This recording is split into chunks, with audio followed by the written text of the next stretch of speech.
What's going on, everyone? My name is Under the Radar and welcome back to the BBL. This is going to be the week 9 team builder. This week we're going up against Arkansas RazorWinds. Forget who the coach is. Hold up.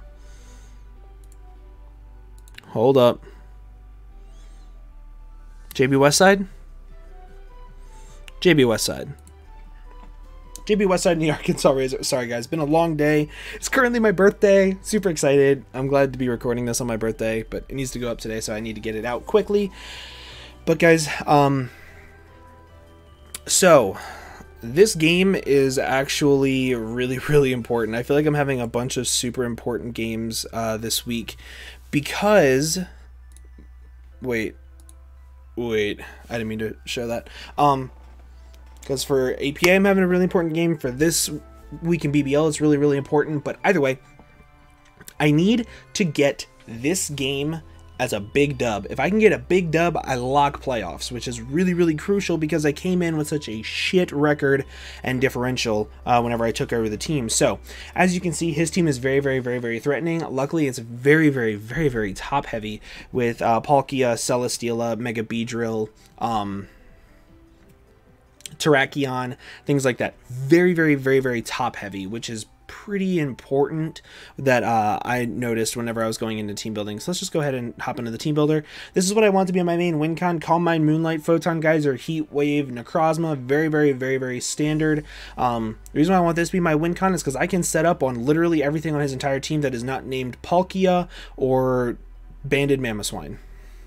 Everything else I set up on pretty well. Photon Geyser plus Heat Wave hits the entirety of his team for at least neutral damage, which is really important. And Photon Geyser is just a freaking nuke. At +1, it does so much damage to his entire team, and he doesn't have a dark type. Or, I mean, he does have a dark type in Persian, but it's not like an offensive dark type.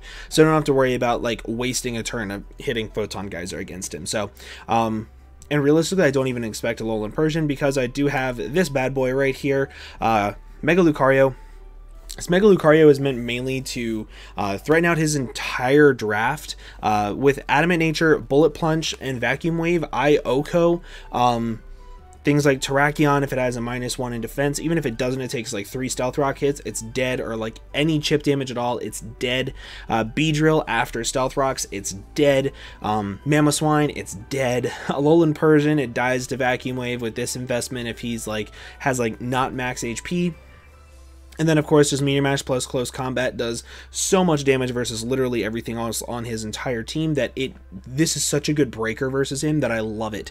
Absolutely love it. I don't even need setup to be able to break through everything. So these two together, breaker, this wins. The rest of these don't even matter as long as they do something important for the team. So Choice Scarf Whimsicott, I brought this originally. So fun fact, I actually had a really cancerous Whimsicott spread with like Leech Seed, Sub, Cotton Guard, and Moonblast, which I EV'd it to be able to actually set up with that on Celesteela's switch in. So like if I bring this thing in on like say Persian, I set up a Leech Seed, he goes out into his Celesteela, I can actually Cotton Guard on it, sub up, gain back all my health back from the sub, and it was cancerous. But I actually missed out because I couldn't bring it because he made some transactions that I completely forgot about. So I ended up thinking that this set was really good because realistically, a Choice Scarf Tailwind would be really nice if I'm able to get this thing behind a Tailwind late game. I can just pretty much destroy the vast majority of his team. And Moonblast plus Energy Ball plus U-Turn does a good amount. Energy Ball was there mainly just for the